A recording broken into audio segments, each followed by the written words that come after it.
Hello everyone, Starltros here, bringing you the maintenance update for FFBE JP on today, November 11th, for Japan anyway. And this week it's going to be a short video. We only got one unit and not too much else to talk about. So we have Roos Ultimate Summon that's coming here to, I guess, close off the anniversary event. Maybe we're going to get another unit later because I feel like Roos is kind of underwhelming to finish it, but we'll see. So let's get right into it. His categories are water, fire, and earth, kind of to follow the other older NV Plus version he had with earth. Kind of a dead element anyway, but it's there, so cool, I guess. But he's not going to be the one to usher in the new meta for earth at all. And then the rest of the categories will obviously anniversary, guardians, elite soldiers, and sword masters. So not too many categories there. But he has the good ones. So sword master is very popular lately. Elite soldiers as well with lightning, but then again they won't really go on a team together. And guardians, which has been a very prominent category for water. His TMR is just close with 103 attack and 75% beast killer, so nothing too crazy there. But sometimes if ever you can't fit it the killer's in your materia, then you could use this. Otherwise, you're just going to throw this right in the garbage once you get his STMR, which is something very, very good. You might want multiple copies of it because it's an accessory with 100% death resist, which is something we need more of. And he has 99 attack on it, so that's better than Kurasame's cape. And also better than the Blizzard Orb, obviously. And then there's 75% aquatic killer on it as well, so that's pretty good. And the flat attack for himself as well. Then again, the card, once again, we just skip over it. His EX ability at EX3 is 50% bird overkiller. Now I think we've gone through all the overkillers and maybe had like some that have multiple of them. I'm not even sure. I don't feel like checking out. But if we don't have them, we must be pretty close to finishing them. Anywho, now if we look at the rest of his kit, at EX1 he gets the 500% LB damage buff for himself, and he gets also an AoE 150 fire, water, and earth amplify, so that's pretty good for party support. And then at EX2 he gets a 200% amplify for himself only for fire and water, so earth is thrown right out the window, but no one's going to care because no one's going to use earth anyway.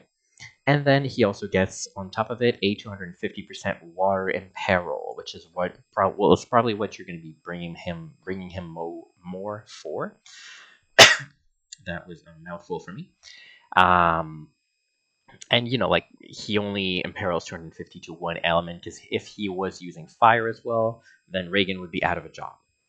The rest of his kit, well, the usual for NV Plus units, and then he also has that, which has been kind of common for Roos units, so 2-stack Mirage, then the imbues for his elements. Then he also has here 100% Amplify field for water. So that's very, very good. It's now the best field for water, completing the team now. Then he has a cooldown for 40% imperil to sword, greatsword, spear, and gun. So most of these, you're going to have other units that will have better imperils to these on your team. But, still it's there, and it's on a cooldown, so you can keep reusing it. Also, he has 180% imperil to fire, water, and earth, so his elements, which is pretty good, something he can keep recasting. Then he has this chaining move that will clock in at the very max at 10,300 times modifier, which is pretty good. But on top of that, it's also something that he can get to be a tag chain. So a lot of his abilities will become tag chains when you use that cooldown. And it does include that move, if I can, right here. So this is his cooldown here. So this can also be a tag chain. So if all you have is BS chainers and you don't really need to think of the headache, or if you want him to start the chain and then send other people together after, then you can. He doesn't need to be paired with anyone. He is a strong independent man that don't need nobody else.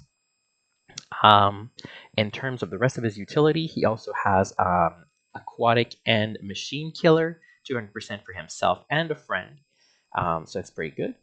He also has Provoke and a 5-stack Mirage for himself, so probably something you won't be using, but it's there.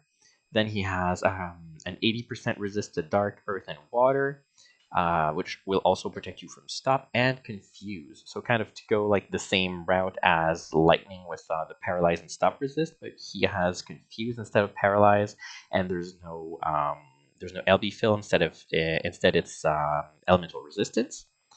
And then his last ability here is a 60% Sword Imperil. So this is something that is going to be very helpful for, say, Snavlinka and other units that you don't want to give a great sword to because either they can't or you don't have that good a great sword. So now swords are back on the menu. And also a 50% for Katana. So that's still, still sizable, still good.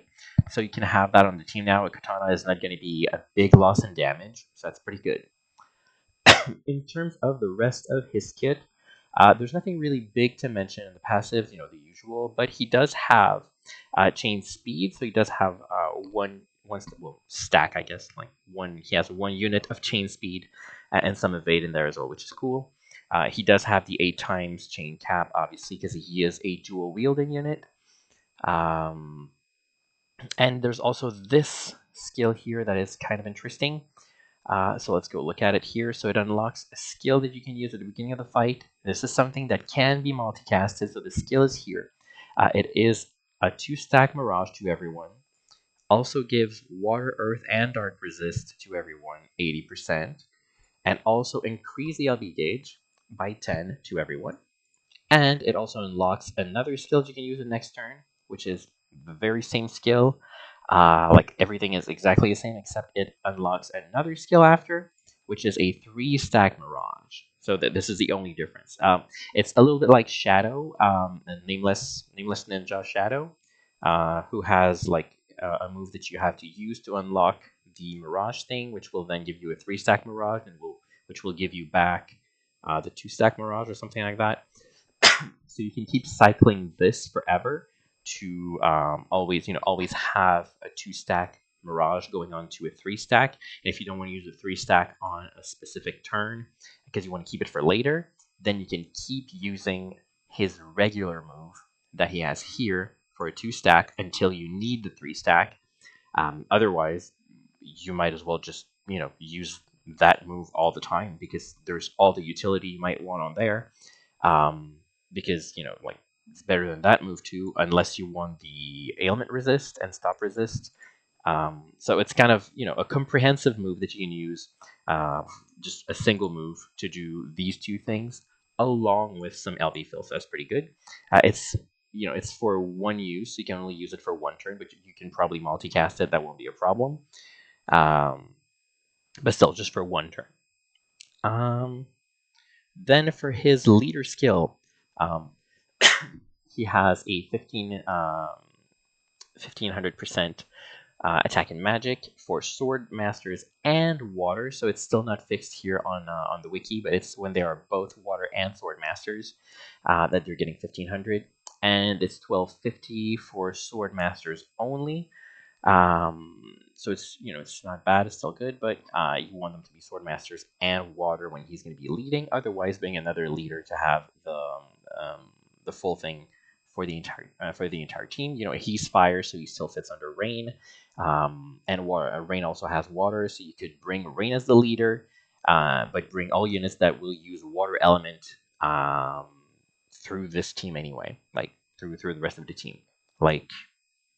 I'm thinking Lightning would also fit there because she can be imbued in her LB,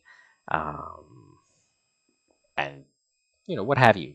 You make your teams. In terms of LB, he is an SLB unit, and his SLB is another one of those where you choose the element you want to go with. So you get a choice between fire, earth, and water, obviously.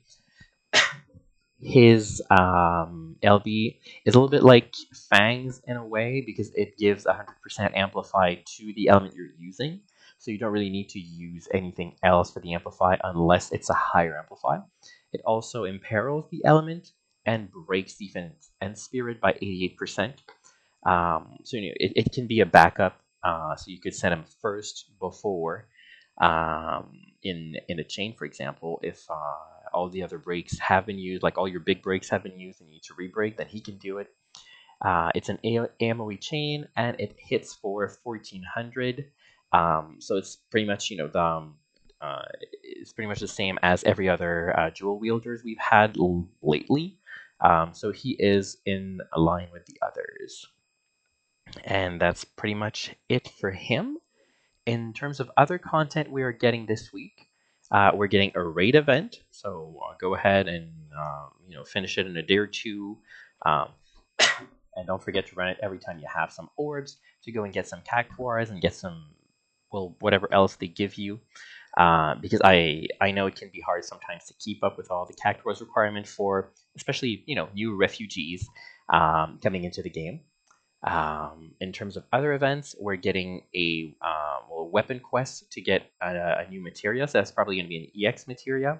I don't know what it is, but it's something else you're going to need to go get and upgrade um, to give your units. It's probably just going to be a stat buff one.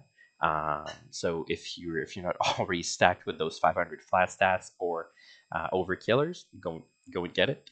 Otherwise, you can take your time. It's probably not going to be something you'll use that often, I would say. And then there's also an event rerun, which is an old story event for Saul. So you can go you can go in there. They probably have reset the rewards, and they've added the log quartz thingy that we get like once every red moon or every blue moon. Red moon. Once every blue moon. And you can use it to get some goodies in there, probably more Emperor Gigantuars if you need more. Um, and that's about it for the content. Otherwise, there are those two banners. So this banner seems to be giving you fire category units, and you're going to need 5 stones for it, so you can do it probably all this week. As opposed to what we're used to seeing, where it's, oh, wait until the next maintenance, so you can go and get the other 5 that you need, which is exactly what this one is going to be, because it's 10 coins for this one, and it's only for 1 unit, so those 10 coins will probably be spread out over 2 weeks. So if you're wondering why you only have 5 of them, don't look too far. You probably just need to wait until next week before you go and farm the missions to get these coins, so you can finally get your unit. So that's about it. That's all we had this week. So thank you very much for watching, and see you in the next video. Bye!